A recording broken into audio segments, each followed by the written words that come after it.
ጣኑ ከእናቱ ፊት እያለቀሰ እናቱን የሚያርዱ የሕፃን ጩኸት የማይሰማቸው ሕፃኑን እያስለቀሱ ከአንገቱ መስቀሉን የሚበጥሱ አድጎ እንኳን እምነቱን እስኪመር የማይፈቅዱለት እነዚህ ሰብስበው ሰው የሚያስለቅሱ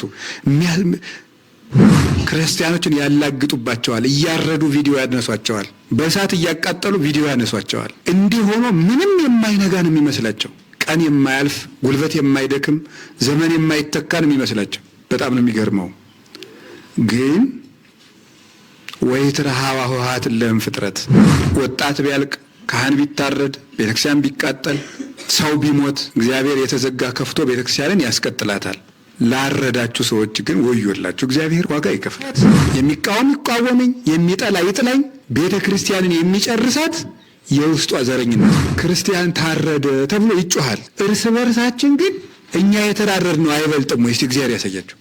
ያረዱ ሰዎች 50 ክርስቲያን 100 ክርስቲያን 200 ክርስቲያን ያርዳሉ። ዘረኝነት ግን የሁላችንን ልብ አላረደውም እንዴ? አርዱ እኮ በልቶታል ሁሉ።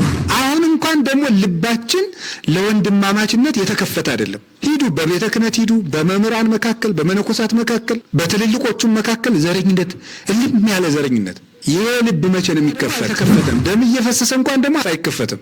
አሁንም የተዘጋ ልብ፣ አሁንም የተዘጋ ልብ፣ አሁንም ጎጠኛ፣ አሁንም መንደረኛ፣ አሁንም ዘረኛ፣ አውሬ። ምንም በቃ እንደው በክርስቶስ ስም ተሰብስቦ ሰው ዘረኛ ሆነ። ክርስቶስ አንዲት ቤተ ክርስቲያን አይደለም ያለችው? ልብ ለልብ እየተራረድን አይደለም ወይ? ካህናቱን ማርደዋቸዋል፣ የሞቱት ሙተዋል፣ ያለውንም በቁማችን የሞትን ነን። ወጣቱም በማይረባ ስርዓተ ትምህርት ሀገር የለሽ ቤተ ክርስቲያን የለሽ ወገን የለሽ ፍቅር የለሽ የሆነ የሚያብድ የሚያደርገውን የማያውቅ ከሆነ ቤተ መቅደስ እየተቃጠለ ሰሞኑን እየሰማችሁ ነው። ክርስቲያኖች ይታረዳሉ። የቀሩት እንኳን ደግሞ ተስፋ እንደኖራቸው ይቃጠልባቸዋል። መስቀል ካንገታቸው እየተበጠሰ መሳቂያ ይደረጋሉ። ይህ ሁሉ ተደረገ። አያችሁ፣ ትውልድን ከሀገር እንዳይኖር ማድረግ፣ የሚያመልክበትን ቤተ ክርስቲያን ማቃጠል፣ ቀጥሎስ በስርዓተ ትምህርት ደግሞ ማበላሸት። የኛ ያልሆነ ትምህርት ያለን ይመስለኛል። ወጣት ቢያልቅ ካህን ቢታረድ ቤተክርስቲያን ቢቃጠል ሰው ቢሞት እግዚአብሔር የተዘጋ ከፍቶ ቤተክርስቲያንን ያስቀጥላታል። ላረዳችሁ ሰዎች ግን ወዮላችሁ፣ እግዚአብሔር ዋጋ ይከፍላል። የክርስቲያን ደም ስንት ሲፈስ ነው የሚሞላ ጽዋው? አይበቃም ወይ? ምድር የንጉሥ አይደለችም። ምድር የባለስልጣን አይደለችም። ምድር የእግዚአብሔር ነው። ድሃውን እየገለበጥክ ቤቱን እየወረስክ እያፈረስክ ቤት የምትሰራ ሁሉ ያ ምድር የእግዚአብሔር ነው፣ ያንተ አይምሰልህ። ሰውን በመልኩ በዘሩ አፉን በፈታበት በሚናገረው ቋንቋ የምታሰድድ የምትገድል፣ ያ አንተ ቁመህ ወንድምህን የምትገልበት ምድር ያንተ ቋንቋ አይደለም፣ የእግዚአብሔር ነው። ማናችንም ይመለከታል። በዚህ ዘመን ውስጥ የምንገኝ ማናቸውንም ህዝበ ክርስቲያን ይመለከታል። ሁላችንንም፣ ክርስቲያኖችንም፣ መነኮሳትንም፣ ካህናትንም፣ ጳጳሳት፣ ሁሉም ሰው የዘጋው አንዳንድ በር አለው።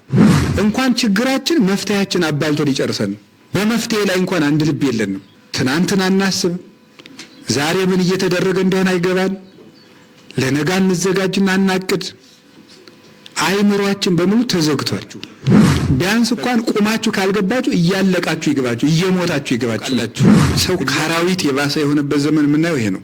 ጅብ ጅብን አይበላም፣ ጅብ አህያን ነው የሚበላው። ሰው ግን ሰውን ይበላል። ዛሬ በደሙ ይታጠባል። የሰው ደም ነክሮ ጣቱን በዚያው እጁ እንጀራ ይቆርሳል። የተሾማችሁ በየሜዳው ያላችሁ የድሃ ጩኸት እንዳትሰሙ ጆሮአችሁን አትዝጉ። የሚጮህ ደም የሚጣራ ደም አለ። ማን ነው ደም አፍሶ ሰላም ይኖረ? የሰው ደም አፍሶ በሰላም ይኖር የለም። እስከ ዛሬ ድረስ ቤተ ክርስቲያንን የገፋ ሰው እረፍት አግኝቶ ያው ጠባቂዎች አሉ፣ የመቅደሱም ጠባቂዎች አሉ። እንደዚሁም ደግሞ የከተማይቱ ቅጽርም ጠባቂዎች አሉ። ስለዚህ እናንተ መኳንንት ደጆችን ክፈቱ የሚላቸው የኢየሩሳሌም ደጆች ለእግዚአብሔር ታቦት ወለል ብለው ይከፈቱ። ስለዚህ የመቅደሱ ጠባቂዎች ክፈቱ፣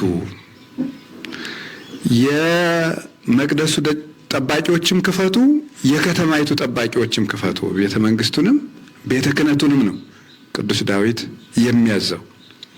ቅጽር የሚጠብቁ ከቤተ መንግስት የተመደቡ አሉ። እናንተም ለእግዚአብሔር ታቦት በር ክፈቱ። መቅደስ የሚጠብቁትን ሌዋውያን ደግሞ እናንተም ለእግዚአብሔር ታቦት ደጅ ክፈቱ። ምን መጣና ነው ደጅ የምትከፍት? ወይትረሃዋ ኆኃት እለ እምፍጥረት የዘላለም ደጆችም ይከፈቱ። እለም ፍጥረት የሚለውን ግዕዙ ዕብራይስጡ የዘላለም በሚል ቃል ነው ተክቶ የዘላለም ደጆች ይከፈቱ ነው የሚለው። አማርኛው መጽሐፍ ቅዱስም እንዲሁ ፈቶታል። ጥሩ ነው፣ ከዕብራይስጡ ጋር አስማምቶ። እለም ፍጥረት የሚለው የግዕዙ አብሮ ከዕብራይስጡ የዘላለም ተብሎ ነው የሚፈታው። የዘላለም ማለት ዘላለም በመጽሐፍ ቅዱስ በጣም ብዙ ፍቾች ነው ያሉት። ዘላለም የሚለው ብዙ አይነት ዘላለም አለ በመጽሐፍ ቅዱስ አፈታት። ለምሳሌ እግዚአብሔርን የዘላለም አምላክ ስንለው ጥንት አስገኝ እና ፍጻሜ የሌለው አልፋ ኦሜጋ ማለታችን ነው። መጀመሪያና መጨረሻ የሌለው ይባላል። እግዚአብሔር ዘላለም ሲባል ይሄ ነው። አምላክ ዘላለም ቀዳሚ ወዳህሪ ዘአልብ ከጥንት ወይ ተፍጻሜት። ስለዚህ ይሄ መጀመሪያና መጨረሻ የሌለው ዘላለም ይባላል። መጀመሪያ ያለው መጨረሻ የሌለው ዘላለም አለ። ለምሳሌ መላእክትና የሰው ልጆች መጀመሪያ ያላቸው መጨረሻ ግን የላቸውም፣ ዘላለም ይኖራሉ። ይህም ዘላለም ነው።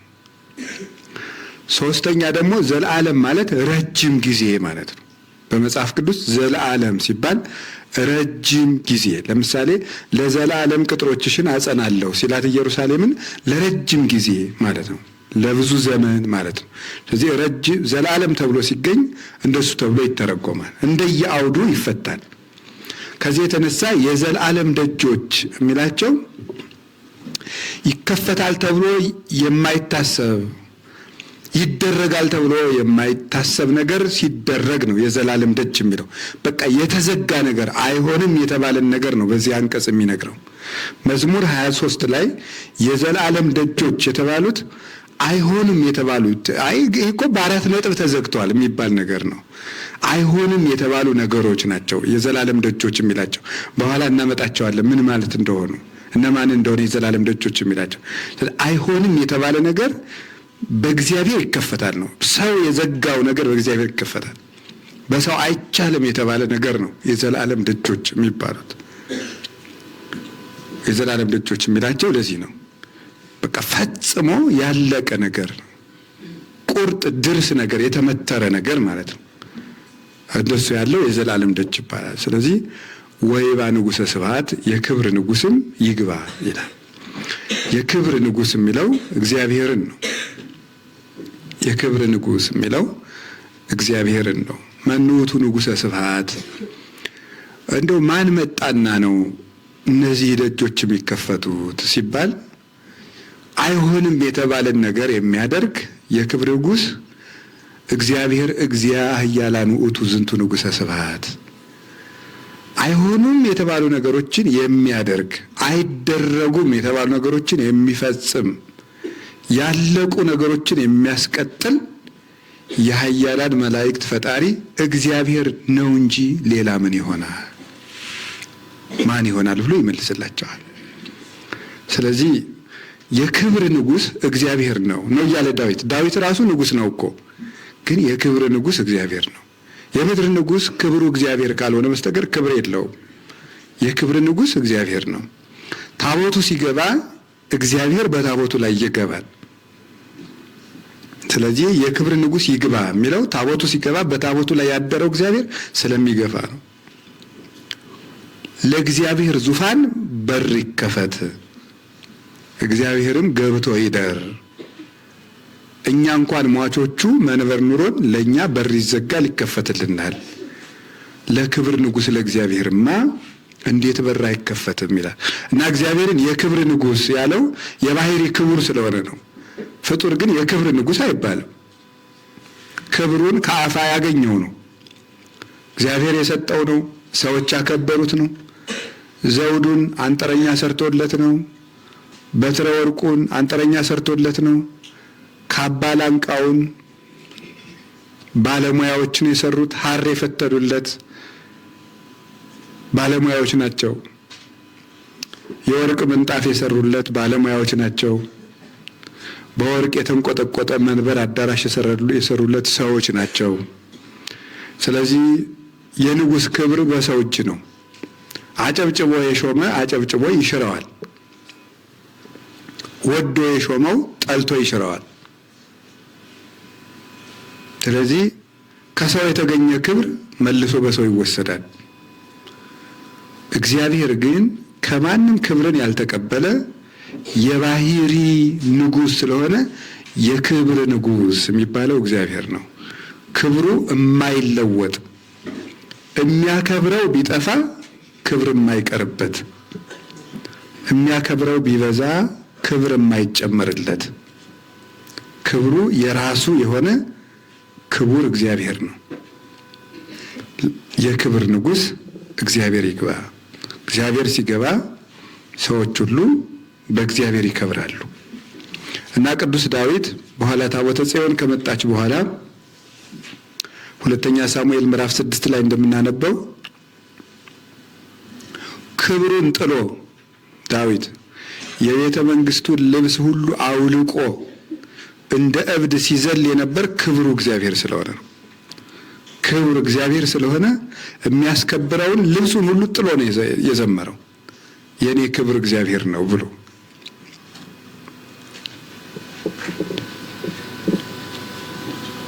ስለዚህ መኳንንት ደጆችን ክፈቱ ያለው ታቦተ ጽዮን እንድትገባ የእግዚአብሔር የክብሩ ሕግ እንዲገባ ደጆችን ክፈቱ ማለቱ ነው።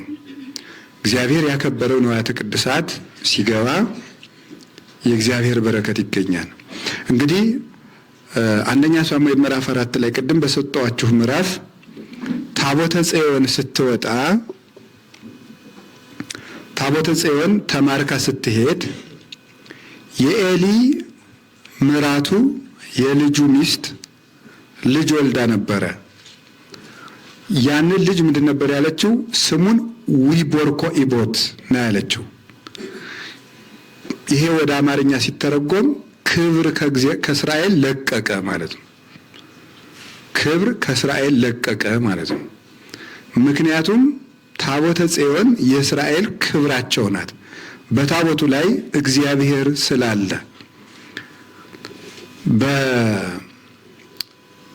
በትንቢተ ኤርምያስ ምዕራፍ 2 ላይ ቁጥር 1 ጀምሮ ቁጥር 11 ላይ በተለይ ስትሄዱ ሕዝቤ ክብሩን ለማይረባ ነገር ለቀቀ ይላል።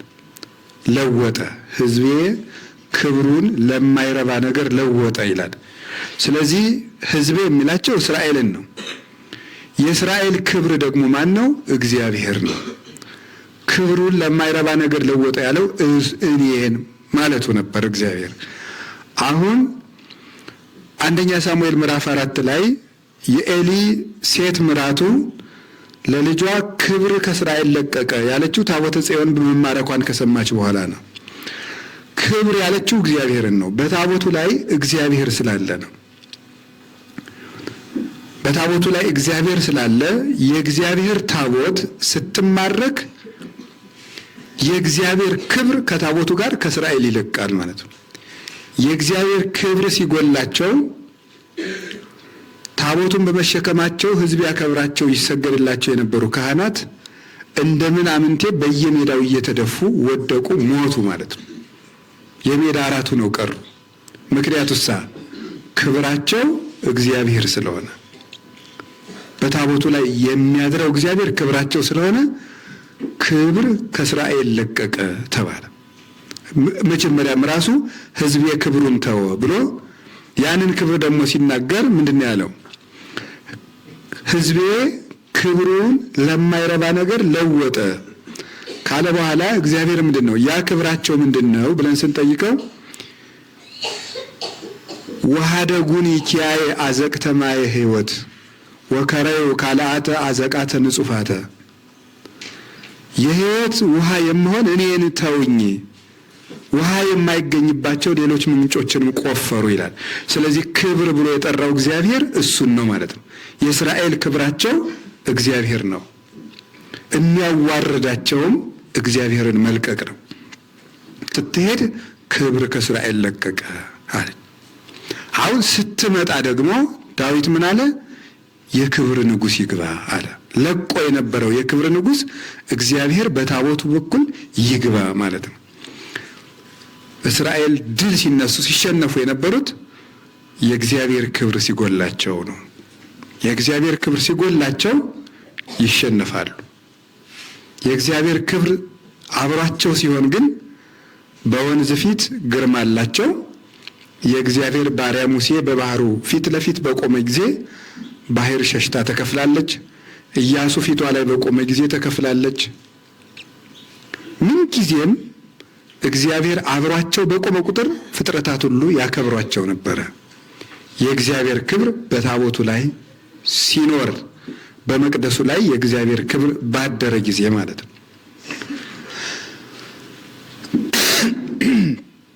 በእኛም በዘመናችን የእግዚአብሔር ክብር በእኛ ላይ አድሮ ሲኖር በየትም ቦታ እንከበራለን። በታቦት ላይ፣ በቤተ ክርስቲያን ላይ፣ በንዋያተ ቅድሳት ላይ፣ ይልቁንም ዛሬ የእግዚአብሔር ታቦት የምንባለው በእኛ ሰውነት ላይ እግዚአብሔር ባደረ ጊዜ በየቦታው ይዘመርልናል። የእግዚአብሔር ክብር ከኛ በሸሸ ጊዜ ግን በየቦታው እንደ ምናምንቴ እንጠራለን። እግዚአብሔር ይንቀናል ማለት ነው። መቼም ሰው ከትልቅ ቦታው የሚያስቀምጠው ትልቁን ዕቃውን ነው። ያልሆነ ቦታ ላይ እንደው ዝም ብሎ በሆነ ነገር ላይ የሚያኖረው ደግሞ መናኛ የሆነ ዕቃውን ነው። ለክቡር ዕቃ ክቡር ቦታ ይዘጋጅለታል። ሰው እግዚአብሔር በላዩ ላይ ሆኖ ሲከብር፣ ሰውነቱ ሲከብር፣ ልቡ ሲከብር፣ አእምሮ ሲከብር፣ ስጋው ይከብራል። እግዚአብሔር ነፍሱን ስጋውን ያከበረው ሰው ደግሞ ሞቶ እንኳን እግዚአብሔር ላጥንቱ ሳይቀር ክብር ይሰጠዋል። ሞቶ ላጥንቱ ሳይቀር ክብር ይሰጠዋል። የክብር ንጉሥ እግዚአብሔር ያደረበት ሰው አጥንቱ እንኳን ይከበራል። እግዚአብሔር የአቅብ ኩሎ አዕጽምቲሆሙ ወኢይትቀጠቀጥ አሐዱ እሙስቴቶሙ ይላል ቅዱስ ዳዊት። እግዚአብሔር አጥንታቸውን ሳይቀር ይጠብቃል፣ ከአጥንታቸው አንዱስ እንኳ አይጠፋም ይላል። እግዚአብሔር ሰዎችን ሲያከብራቸው በነፍስ ያከብራቸዋል፣ በስጋ ያከብራቸዋል። እነሱ ያረፉበትን አፈር እንኳን ያከብራል። ያረፉበትን አፈር መቃብራቸውን ያከብራል። እግዚአብሔር አፈሩን ይቀድሰዋል።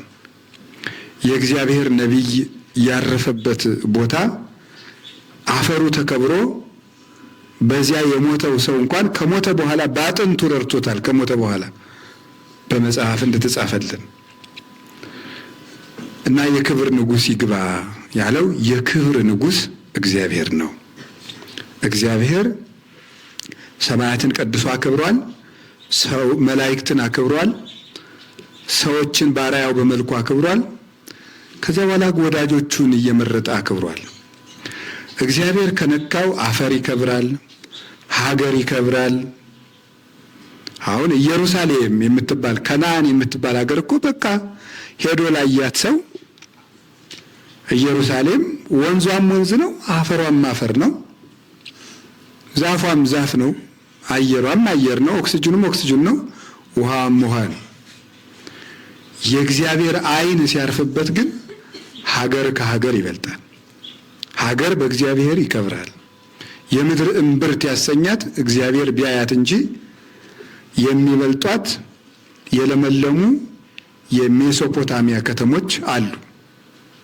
በልምላሜ የሚበልጧት ኢየሩሳሌምን እግዚአብሔር ሲነካው አፈር ክቡር ነው። እግዚአብሔር ሲያድርበት እንጨት ክቡር ነው። የግራሩን እንጨት አክብሮ ነው እግዚአብሔር ደመና አልብሶ ብርሃን አጎናጽፎ ታቦት አድርጎ ሲያስከብረው የኖረው። እግዚአብሔር ሲያከብር ባሪያ ጌታ ይሆናል። ወራዳው ይከብራል። መናኛው ትልቅ ይሆናል። ትልቁ ትንሽ ሆኖ ትንሹ ትልቅ ይሆናል። በግ ጠባቂው ዳዊት ንጉሥ ሆኖ ታላላቅ ወንድሞቹ ከሱ በታች እንደሆኑ ማለት ነው። እግዚአብሔር ሲያከብር ነው። እግዚአብሔር ሲያከብረው ውሃ ጠጅ ይሆናል። እንደምታውቁት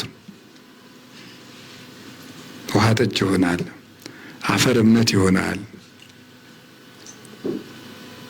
እግዚአብሔር ሲያከብር ድንግል ማርያም የሰው ልጅ ናት፣ ግን የእግዚአብሔር እናት ናት።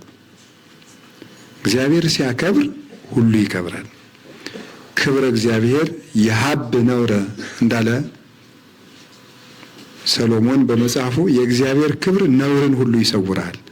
በመጽሐፈ ተግሳጽ ምዕራፍ 1 ላይ ሲናገር የእግዚአብሔር ክብር ነውርን ሁሉ ይሰውራል ሲል ምን ማለቱን ነው? ነውረኛ ሰው በንስሐ ከብሮ ትልቅ ሰው ሆኖ በእግዚአብሔር ፊት ይቆማል ንስሐ ሲገባ እና የእግዚአብሔር ክብር መድኃኒት ነው። የሰው ልጅ ግርማው እግዚአብሔር ነው።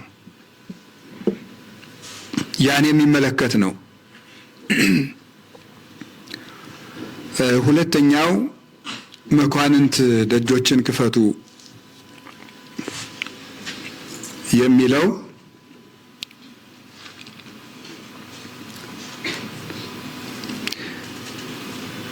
የኛ የኢትዮጵያ ሊቃውንት ከባቢሎን ስለመውጣት ተናግረውታል። ከባቢሎን ስለመውጣት የባቢሎን ደጆች ናቸው ብለው ተናግረዋል። እንግዲህ የማይደረገው አሁን ታቦተ ጽዮን ከፍልስጤማውያን ትመጣለች ብሎ ያሰበ የለምና ኆኃትን ለእምፍጥረት የተባለ የዘላለም ደጅ የተባለ በቃ ያለቀ የተቆረጠ ነው። ዙሪያ ትመጣለች ያለ የለም። ሁሉም ተስፋ ቆርጧል። ወይም ፈልጠዋት ወይም ጣዖት አድርጎ ነው። ሁሉም ተስፋ ቆርጦ ነው ያለ። የሚገርም እኮ ነው። እግዚአብሔር ከሰው አእምሮ በላይ ይሰራል የተባለ ለዚህ ነው። እንደ ሰውኛው ታቦተ ጽዮንን ሊያመጣ የተዋጋም የለም የሄደም የለም። ደብዳቤ እንኳን የላከ የለም። ማንም አላመጣትም። አሁን ታቦተ ጽዮንን ማን ያመጣታል ብሎ አስቧል። ራሷ ናት የመጣችው። በእግዚአብሔር ኃይል ዳጎንን ቀጠቀጠች፣ ሰዎቹን በባጭ መታቸው፣ ግማሾቹን ደግሞ በሌላ ደዌ በአይጥ ሰራዊት ተዋግቶ እግዚአብሔር የሚዋጋ ሰው ባይኖር እግዚአብሔር በተፈጥሮ ይዋጋል። ስለዚህ በአይጥ ነው የተዋጋው እግዚአብሔር። ሰው ከአይጥ ስላነሰ ነው። ከቤተ መቅደስ ያሉት ካህናት አይጥ ሆነው ቢያስቸግሩት በአይጥ ተዋግቶ ከአይጥ እኛ ስናንስ በአይጥ ተዋግቶ አመጣት። ፈጽሞ እንዴት አድርጎ ነው ጠላት ሸልሞ ይሰዳታል ብሎ የሚያስባለ? ሰረገላ ሰርተው ወርቅ አማህ ሰጥተው ይሰዷታል ብሎ ያሰበ የለም በፍጹም። እግዚአብሔር ካለ ግን ወዳጅም ጠላትም ሸልሞ ይሰዳል። ይህ የእግዚአብሔር አሰራር ነው። ሁለተኛው ከባቢሎን እስራኤላውያን የሚመለሱበትን ነው። በ586 ዓመተ ዓለም ጌታ ከመወለዱ በፊት ተማርከው እስራኤል ሄደዋል።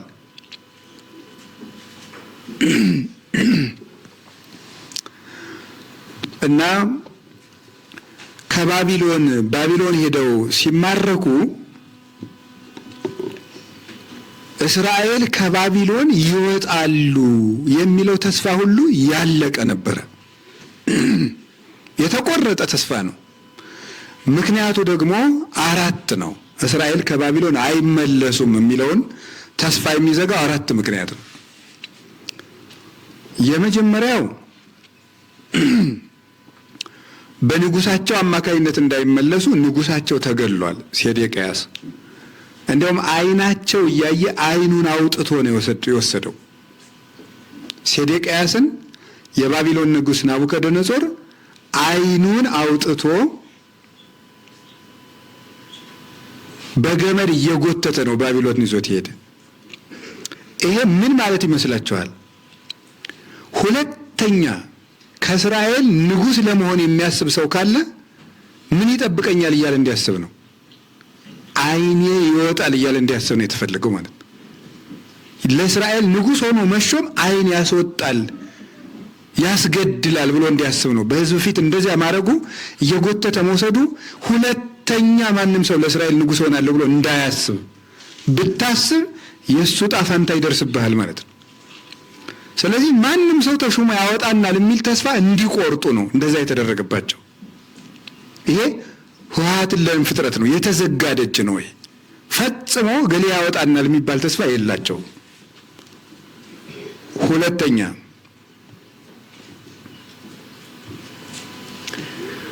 በቤተ መቅደስ ተጸልዮልን እግዚአብሔር ይረዳናል እንዳይሉ ደግሞ ቤተ መቅደሱን ዓይናቸው እያየ አቃጥሎባቸዋል። በቤተ መቅደሱ እንመለሳለን እንኳን እንዳይሉ ማለት ነው። ቤተ መቅደሱን አቃጥሎባቸዋል።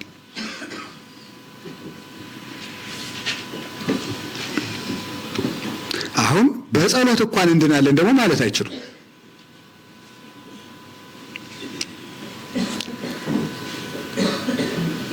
አደገኛ ነገር እኮ ነው። ሶስተኛ ደግሞ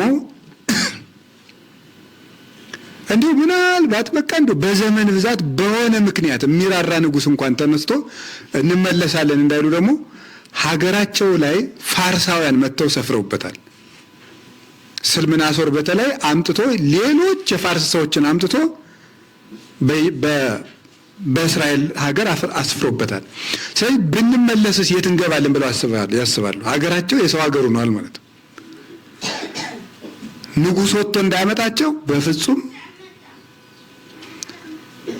በካህናትና በቤተ መቅደስ ጸሎት እንዳይመጡ ቤተ መቅደሱ ተቃጥሏል። በሆነ ምክንያት ብንመጣ እንኳን አገር ይኖረናል እንዳይሉ ደግሞ አገራቸው ሌላ ሰው ሰፍሮበታል። አራተኛ ወጣቶች ልጆቻችን ተምረው አድገው ታሪክ አጥንተው ያወጡናል እንዳይሉ ደግሞ ልጆቻቸው ብሬን ወሽድ ተደርገዋል። በባቢሎናውያን ስርዓተ ትምህርት እንዲያድጉ እየተደረገ ነው። እነማን? እነ ሰለስቱ ደቂቅ ምስክር ናቸው ለዚህ። ናቡከደነጾር በጣም ስልተኛ አጥፊ ነው። ክፉ ንጉሥ ማለት እንደሱ ያለ ሰው ነው። ምክንያቱም ምንድን ነው? ሀገራቸውን ትዝ የሚያስብል ትምህርት እንዳይማሩ፣ በራሳቸው ትምህርት ቤት እንዳይማሩ በባቢሎናውያን ትምህርት እንዲያድጉ ተደርጓል። ስለዚህም የሚያስቡት ባቢሎን ባቢሎን እያሉ ነው። ያ የእግዚአብሔር ታሪክ የለም፣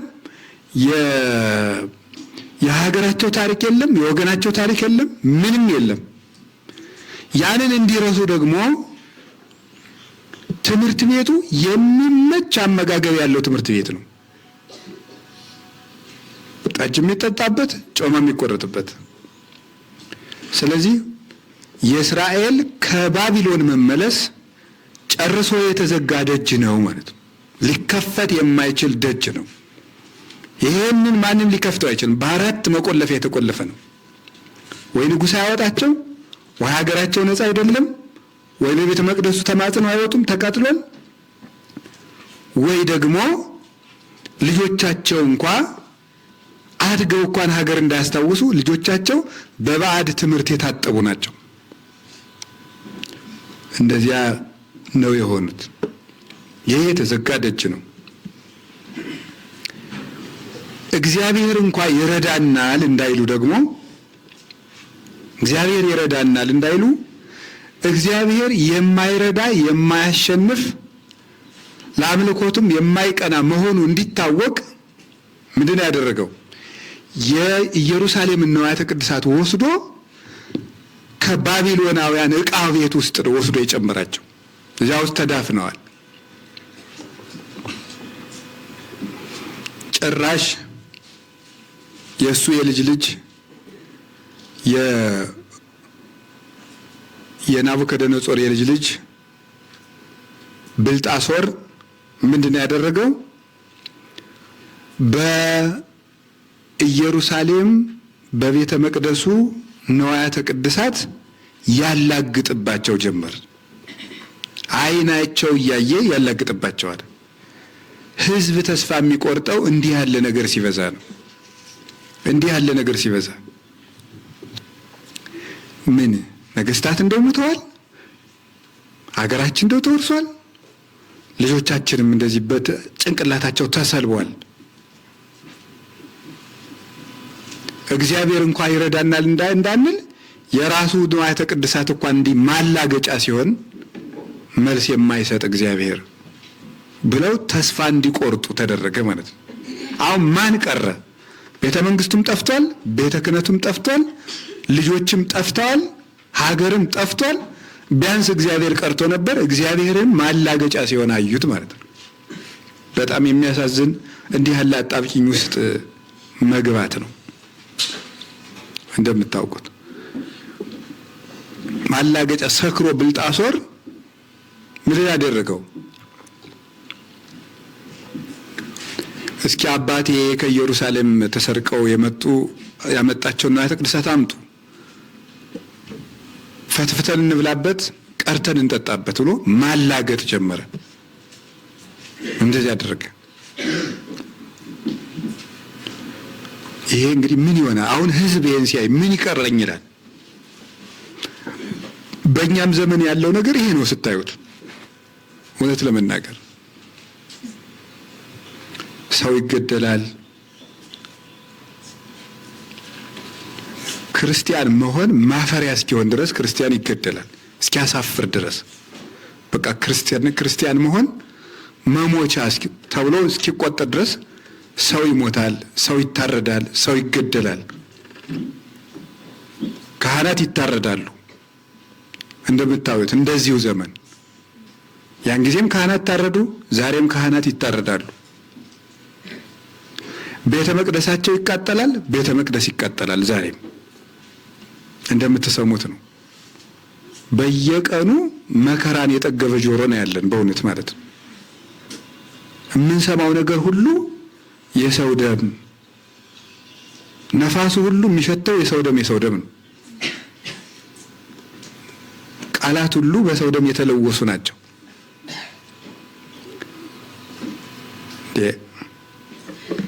ሀገራቸው ይወድማል። ሀገርም አጡ፣ አባቶቻቸውንም አጡ።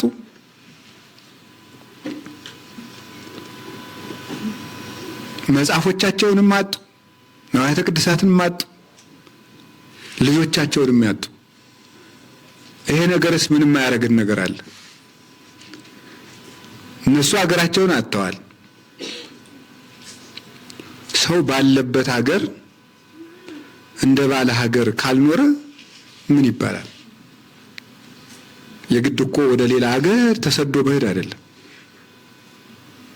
ሰው በሀገሩ ሲኖር ነው ሀገርን ሀገር የሚያሰኘው። እና እንዲህ ያለ ነገር ገጥሟቸው ነበረ። በእውነት እግዚአብሔር በሚያውቀው የእግዚአብሔር ቤተሰቦች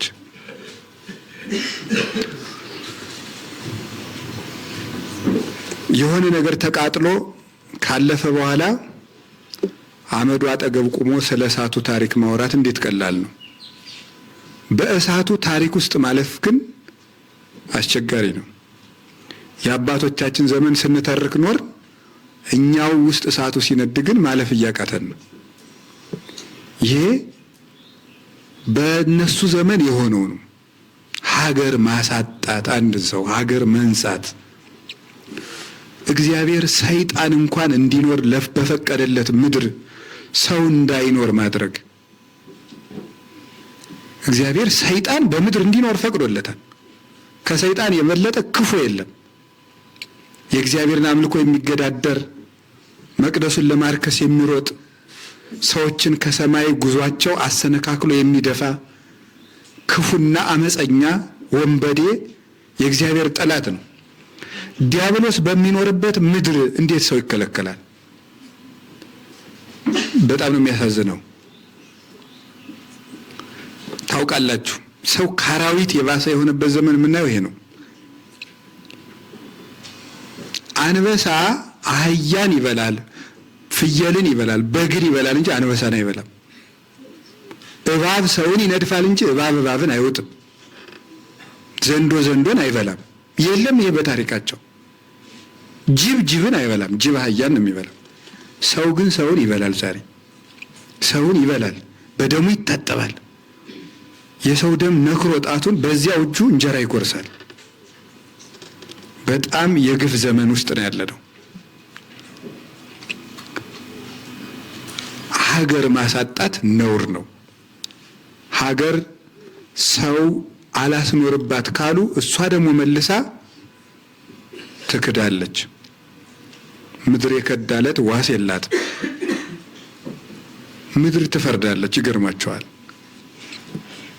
መቼ እንደምትመልስ ነው የማይታወቀው። አገር አሳጣቸው እንዳልኳችሁ፣ መቅደስ አሳጣቸው። ዛሬ ክርስቲያኖች በሀገራችን እንዳይኖሩ ሀገር እያጡ ነው። ቤተ መቅደስ እየተቃጠለ ሰሞኑን እየሰማችሁ ነው። ክርስቲያኖች ይታረዳሉ። የቀሩት እንኳን ደግሞ ተስፋ እንደኖራቸው ይቃጠልባቸዋል። በቤተ መቅደስ ይሳለቅባቸዋል። መስቀል ካንገታቸው እየተበጠሰ መሳቂያ ይደረጋሉ፣ ይሳለቁበታል። ይህ ሁሉ ተደረገ። ይህች ዓለም ዛሬ ክርስቲያንን ትገለናለች፣ ታሰድደናለች፣ ትገፋናለች፣ መቅደሳችን ታቃጥላለች፣ ልጆቻችን በስርዓተ ትምህርት ታበላሻለች። እንደ ናቡከደነጾር የሀገር ፍቅር እንዳይኖራቸው፣ የቤተ ክርስቲያን ፍቅር እንዳይኖራቸው ሰውን የገደለው አውሬ ትውልድ የወለደብን የተበላሸ ስርዓተ ትምህርት ነው። ድሮ እኮ ግብረ ገብ የሚባል ነበር።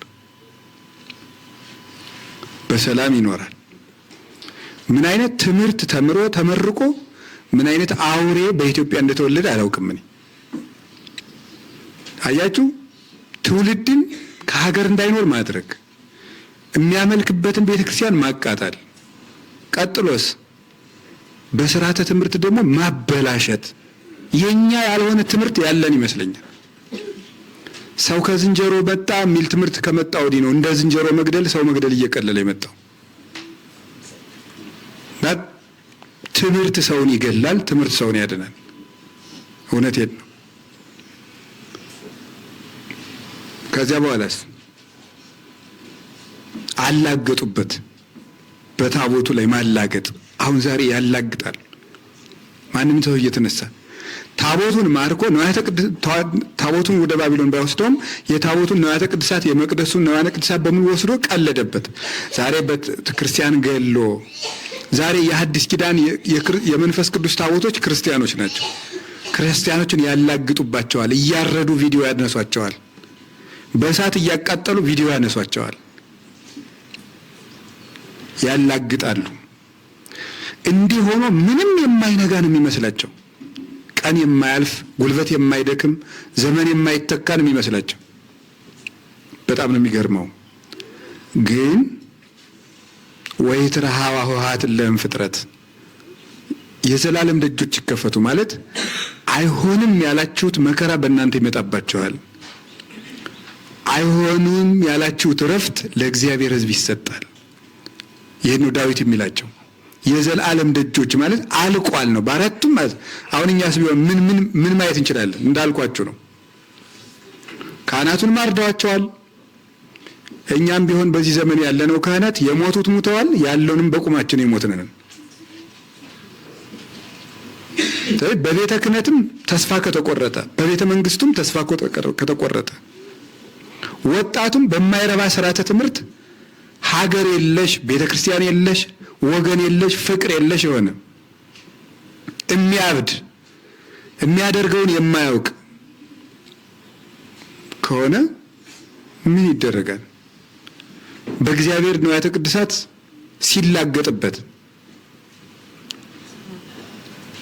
ይህ ሁሉ እየተደረገ የነብልጣሶር ጆሮ አልተከፈተም ነበር፣ ደንድኖ ነበር።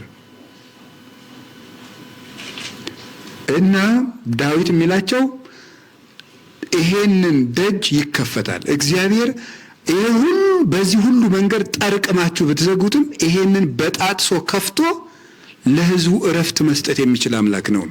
እንዴት ሆኖ ምን እንደ ወጣቱ እንደሆነ አልቋል፣ ንጉሥ እንደው የለም፣ ካህን እንደው የለም፣ መቅደስ እንደው የለም ትሉ እንደሆነ ማን እንደሚያደርገው አሳያችኋለሁ አለ። ማታ ምን አደረገ? በዚያ በእግዚአብሔር ንዋያተ ቅድሳት እየጠጣ ሲሰክር ሲመጻደቅ ማኔ ቴቄል ፋሬስ ተብሎ ተጻፈበት። እግዚአብሔር ሰፈራ ለመንግስትከ ወደ ለዋ በመዳልው ወተረቅበት ህጽጽተ ወተውህበት ለካልእከ። እግዚአብሔር መንግስትህን ቆጠራት፣ ሰፈራት፣ አንሳም ተገኘች፣ ለሌላም ሰጣት ብሎ ነቢዩ ዳንኤል ተረጉመለት። እሱ እየሰከረ እየጠጣ እየተመጻደቀ የባቢሎን ወንዞች ግን በቂሮስ ሰራዊት ተደፍኖ ነበር። በገዛ ጠጅ አሳላፊው አንገቱን ተቆርጦ ብልጣሶር ሞተ። ቂሮስም መጥቶ እስራኤላውያን ሂዱና መቅደሳችሁን ስሩ። ቂሮስ እስራኤላዊ አይደለም፣ በትውልዱ ሃይማኖቱ የእስራኤል አምላክ አይደለም። ባይዱ መጥቶ መቅደሳችሁን ስሩ። የተበደለ ሕዝብ ፍትህ ለመስጠት እኮ ሃይማኖተኛ መሆን አይጠበቅም። ሰው መሆን ነው የሚያስፈልገው። ለታረደ፣ ለተገፋ፣ ለሚያልቅ ሕዝብ ለመፍረድ ሰው መሆን ብቻ ነው የሚበቃው። ጆሮን መክፈት። የዚያ ጆሮ ሲደፈት እግዚአብሔር የነ ቂሮስን ጆሮ ከፈተ። አይሆንም ያለችው የባቢሎን ግንብ ተደፈረ። ይሄን ማን ያድርገው? የክብር ንጉሥ እግዚአብሔር። ከዘመዶቹ ቢያልቁበት በባዕድ የሚዋጋ እግዚአብሔር፣ የሚያምኑት ቢያልቁ በማያምኑት የሚዋጋ እግዚአብሔር የክብር ንጉሥ የባቢሎንን የ70 ዘመን መከራ ቀንበር ሰብሮ ወገኖቹን አውጥቶ ኢየሩሳሌም አግብቶ አሳረፋቸው። እግዚአብሔር ይፈርዳል። ምድርም ተበቃይ ናት። ቤተ ክርስቲያን የሚያርዷትን የምታጠቃበት ሰይፍ የላትም። ራሷ ኢየሱስ ክርስቶስ ግን ሁለት አፍ ካለው ሰይፍ ይልቅ የሚቆርጥ ነው። ፍርድንም ይፈርዳል፣ ጠላቶቹንም ይበቀላል። ይህ በብሉይ ኪዳን ብቻ የተደረገ አይደለም። በሐዲስ ኪዳን ቤተ ክርስቲያንን የገፉት ሁሉ ማይረባ ሞት ነው የሞቱት። ሄሮድስ ተልቶ ሸቶ ነው የሞተው። በዘመነ ሰማዕታት ክርስቲያኖችን ሲያርድ የነበረው ኔሮን ቄሳር አብዶ ከገዛ ከተማ ወጥቶ ለምኖ በልቶ ነው የሞተው። በማይረባ ሞት ነው የሞተው። የክርስቶስ ቤተ ክርስቲያን ክርስቲያኖችን ሲያሰቃይ የነበረው ኡልያኖስ በኢየሱስ ክርስቶስ ሲያላግጥ የነበረው ንጉሥ ምንድን ነው ያደረገው? ክርስቲያኖችን ምንድን ነው የሚለው? በእውነቱ የናዝሬቱ አናጺ እንጨት ጠራቢ የት ሄዶ ነው ሲል ነበር። ንጉሡ ኢየሱስ ክርስቶስን ጠራቢ የጠራቢው ልጅ የት ሄዶ ነው እያለ ሲቀልድ ቅዱስ ባስልዮስ ላንተ የሬሳ ሳጥን ሊያዘጋጅ ሄዷል ነበር ያለው። በሜዳው ሙቶ ነው የቀረ። እስከ ዛሬ ድረስ ቤተ ክርስቲያንን የገፋ ሰው እረፍት አግኝቶ አያውቅም። ግራኝ መሐመድም በሜዳ ነው ሙቶ የቀረ። ከ17 ዓመት በላይ ቤተ ክርስቲያንን ገፍቶ እና የክርስቲያን ደም ስንት ሲፈስ ነው የሚሞላ ጽዋው? አይበቃም ወይ? የክብር ንጉሥ እግዚአብሔር አይሆንም የተባሉ ደጆችን ሁሉ ይከፍታል እና መኳንንት ሆይ ደጆችን ክፈቱ። የሚጮህ ደም የሚጣራ ደም አለ። የአቤልን ደም ማን ነው ደም አፍሶ ሰላም ይኖረ? አቤልን የገደለ ቃየል የገዛ ወንድሙን ቢገድል እሱን የገደለው ግን የገዛ ልጁ ነው። የሰው ደም አፍሶ በሰላም ይኖር የለም። የሰው ደም የእግዚአብሔር ፍጹም ክቡር ገንዘቡ ነው፣ በከንቱ አይፈስም። መኳንንት ደጆችን ክፈቱ፣ ምድርና መላዋ የእግዚአብሔር ናት ብሎ ነው የጀመረ ቅዱስ ዳዊት መዝሙር 23 ቁጥር 1 ላይ። ምድር የእግዚአብሔር ድግስ ናት። ስግብግብ ባለጸጎችን፣ ነፍሰ ገዳይ፣ ጨካኝ፣ አረመኔ የሆኑ ሰዎችን የሚላቸው እንደዚህ ነው። ምድር የእግዚአብሔር ናት።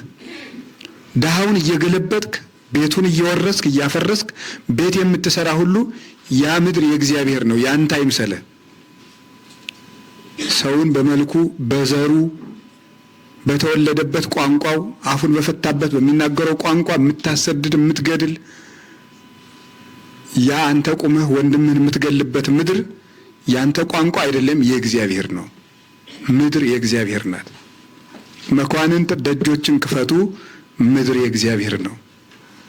ምድር የሰው አይደለም። ምድር የዳኛ አይደለም። ምድር የሀብታም አይደለም። ዛሬ የምናያት ምድር ግን የሀብታም የተሾመ ሰው እግዚአብሔር እኮ ነው የፈጠረው ይህን ምድር። መኳንንት ደጆችን ክፈቱ ያለው ሕፃኑ ከእናቱ ፊት እያለቀሰ እናቱን የሚያርዱ የሕፃን ጩኸት የማይሰማቸው ሕፃኑን እያስለቀሱ ከአንገቱ መስቀሉን የሚበጥሱ አድጎ እንኳን እምነቱን እስኪመርጥ የማይፈቅዱለት እነዚህ ሰብስበው ሰው የሚያስለቅሱ ወጣት ቢያልቅ ካህን ቢታረድ ቤተክርስቲያን ቢቃጠል ሰው ቢሞት እግዚአብሔር የተዘጋ ከፍቶ ቤተክርስቲያንን ያስቀጥላታል። ነገር ግን ላረዳችሁ ሰዎች ግን ወዮላችሁ፣ እግዚአብሔር ዋጋ ይከፍላል። እውነቴን ልባችሁ የተዘጋ ሁሉ ጆሮአችሁን ክፈቱ። እኛ የእሱን ቃል ለማስተላለፍ ያልተገባን ቢሆን እንኳን የተገባቸው የተናገሩትን ቃል እንናገራለን። እግዚአብሔር እንዲህ ብሏል፣ ደጆቻችሁን ክፈቱ። 2 መኳንንት ደጆችን ክፈቱ የተባለው ስለ ክርስቶስ ትንሣኤ የተነገረ ነው።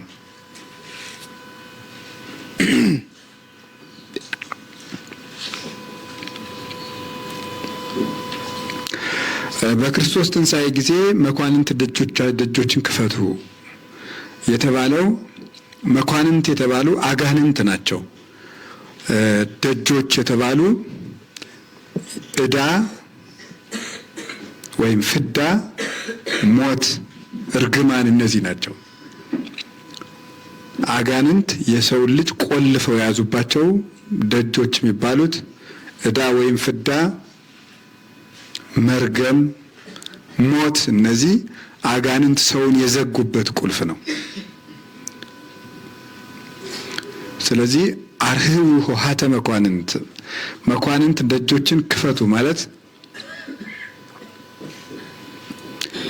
ሰውን በርግማን በፍዳ በሞት አስራችሁ የያዛችሁ አጋንንት ሁሉ ልቀቁ በቃችሁ ማለት ነው። ልቀቁ በቃችሁ፣ ስልጣናችሁ ይሻር ማለት ነው። ወይባ ንጉሠ ስብሐት የክብር ጌታ ኢየሱስ ክርስቶስ ወደ ሲኦል ይግባ፣ ነፍሳትን ከሲኦል ይዟቸው ይውጣ። አንደኛ ጴጥሮስ ምዕራፍ 3 ቁጥር 17 ላይ ወሆረ ሀበ እለ ሙቅህታ ትነብር ነፍሳቲሆሙ ወሰበከ ሎሙ ግእዛነ፣ ነፍሳቸው በእሰር በርግማን ታስራ ወደ ነበሩ ወገኖች ሂዶ ነጻነትን ሰበከላቸው እንዳለ ጌታችን ኢየሱስ ክርስቶስ የክብር ንጉሥ ኢየሱስ ክርስቶስ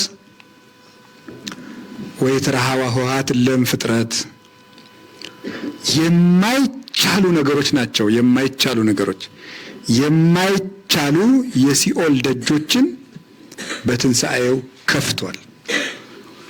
የዘላለም ደጆች የተባሉት ሲኦልን ማን ይከፍተዋል ተብሎ ታስቦ መላእክት አልከፈቱትም፣ ነቢያት አልከፈቱትም፣ የመስዋዕት ብዛት ሁሉ አልከፈተውም፣ የነቢያት ጩኸታቸው ሁሉ አልከፈተውም። ኢየሱስ ክርስቶስ ግን በሞቱ ሞትን ድል ነስቶ የዘላለም ሰንሰለታችንን ሰብሮልናል።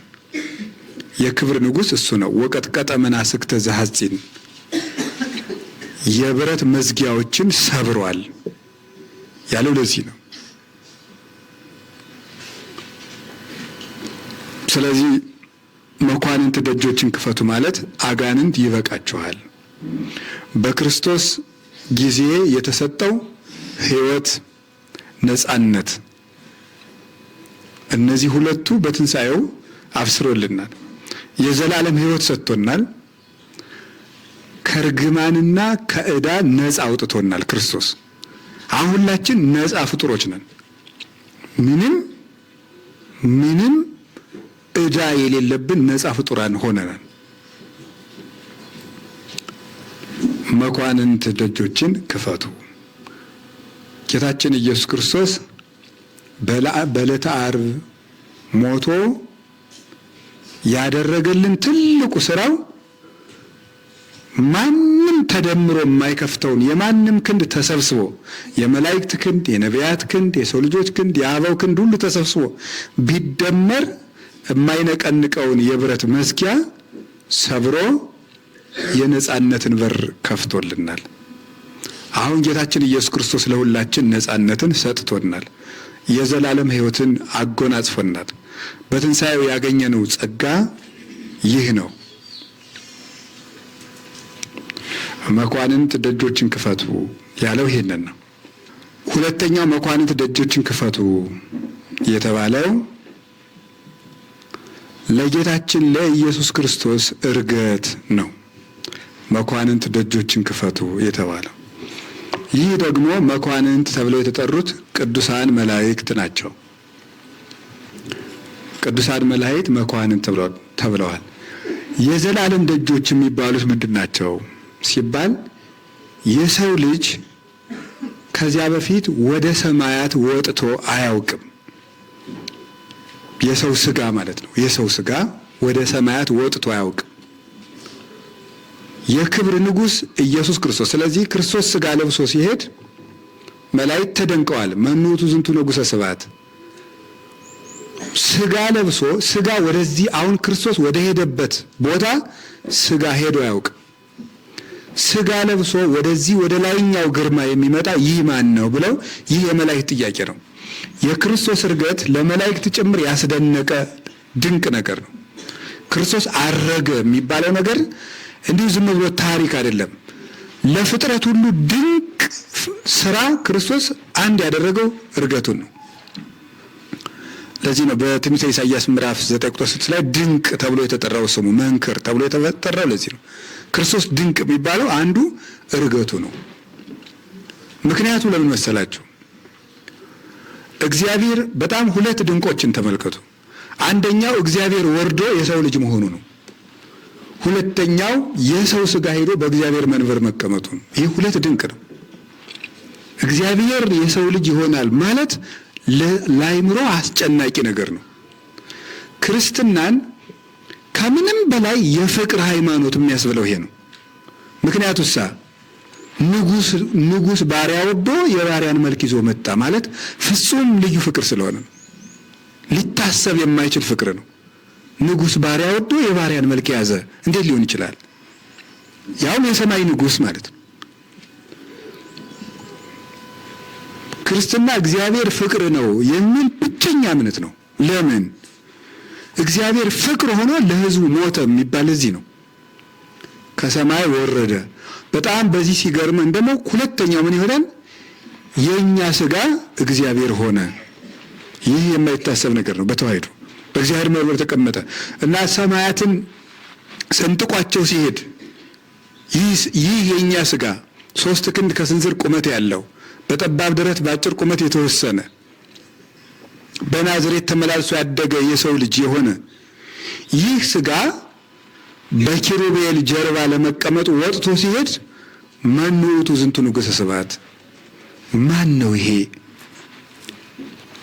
ደመናትን አልፎ አየራትን አልፎ ምጽናተ ሰማያትን ሁሉ ወጥቶ በዘባነ ኪሩብ ቆሞ ከአብ ከወልድ ከመንፈስ ቅዱስ አንዱን አካል ወልድን ተዋህዶ ወልድ ተዋህዶት ከሦስቱ አካላት አንዱን ሆኖ መላእክት ሊያዩት በማይደፍሩት ግርማ ላይ ተቀምጦ የሚታይ ይህ የክብር ንጉሥ ማን ነው ቢሉ ይህ የክብር ንጉሥ ኢየሱስ ክርስቶስ ነው። ኢየሱስ ክርስቶስ የክብር ንጉሥ ነው። ሊደረጉ የማይቻሉ ነገሮችን ያደረገ